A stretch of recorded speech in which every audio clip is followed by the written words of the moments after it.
Hi friends, आज का जो टॉपिक होगा वो होगा, ऐसा टॉपिक है कि हम आए दिन सुनते रहते हैं कि कभी देश के इस कोने में, कभी किसी दूसरे देश में, कभी उस देश में किसी ने जान गंवा दी, किसी का नुकसान हो गया, किसी के घरों का नुकसान हो गया।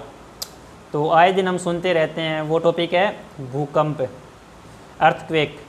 आज हम इसके बारे में पढ़ेंगे, क्या है, क्यों आता है और इसके इफ़ेक्ट क्या है, कैसे इसको मापा जाता है और इसको रोका कैसे जा सकता है। ये सारे बातें आज हम इस वीडियो में पढ़ेंगे। तो स्टार्टिंग करते हैं इसकी परिभाषा। भूकंप है क्या? भूकंप होता है जो पृथ्वी है, पृथ्वी के जो अंतरतम है, आंतरिक भाग है, उसमें एनर्जी उत्पन्न होती है। ये एनर्जी कैसे उत्पन्न होगी? जैसे ज्वालामुखी विस्फोट हो जाए, कोई जैसे उल्का पिंड की वजह से हो जाए, कोई प्लेटों का आपस में टकराव, हम खनन कार्य करें, कोई विस्फोट वगैरह करे, इसके कारण पृथ्वी के अंतरतम में एक एनर्जी उत्पन्न होती है। ये एनर्जी आएगी, सतह पे पहुंच जाती है, सतह पे आके दोलन कंपन करती है, जिसको हम भूकंप के रूप में देखते हैं। और ये तरंगों के रूप में आती है। ये तरंगे, भूकंप की तरंगे कितने प्रकार के होते हैं? दो प्रकार के होते हैं।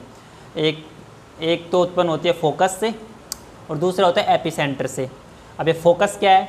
फोकस वो पॉइंट होगा पृथ्वी के अंदर का, पृथ्वी के सतह के अंदर, जहाँ से भूकंप उत्पन्न होता है, मतलब जो केंद्रीय पॉइंट होता है ना, वो होता है फोकस। फोकस से दो तरंगे उत्पन्न होती हैं। एक तरंगे होगी प्राइमरी, जिसको पी वेव बोलते हैं, पी तरंग, पी वेव। दूसरी होती है सेकेंडरी, जिसको बोलते हैं एस वेव। अब पी वेव क्या करेगी? पी वेव होगी, ये अनुदैर्घ्य प्रकृति की तरंगे होंगी, ध्वनि की प्रकृति की। ये ठोस में भी, तरल में भी और गैस, तीनों माध्यमों में गति करती हैं। और इनकी जो गति होगी एवरेज, वो होगी 8 किलोमीटर पर सेकंड की स्पीड से ये तरंगे होंगी। ठोस माध्यम में इनकी गति सर्वाधिक होती है, सबसे ज़्यादा। लेकिन जैसे द्रव आएगा ना, द्रव में इनकी गति कम हो जाएगी, गैस में और कम हो जाएगी। वहीं अगर जो एस वेव, सेकेंडरी वेव है, उसकी बात करें तो एस वेव है जो केवल ठोस माध्यम में गति करती है और अनुप्रस्थ प्रकृति की, प्रकाश के जैसी, प्रकाश की प्रकृति की ये तरंग होती है एस। इसकी एवरेज स्पीड 6 किलोमीटर पर सेकेंड है। और ये जैसे गैस में और तरल में, इसमें इसकी गति वहाँ से लुप्त हो जाएगी।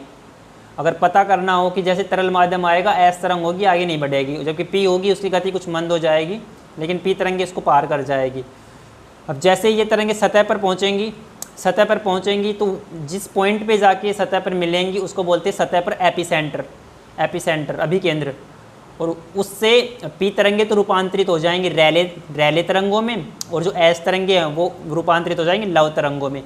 अब लव तरंगे और रैले तरंगे, इनके तरंग दैर्घ्य बहुत ज़्यादा होता है। लेकिन जो विनाशकारी जो तरंग होती है, जिनके कारण ये घटनाएं होती है, ज़मीन की दरारों की, भवनों के जमींदोज हो जाने की, ये होती है लव तरंगों की। नाम से ही पता चल रहा है, लव, आपदाकारी तरंगे बोलते हैं लव तरंगे।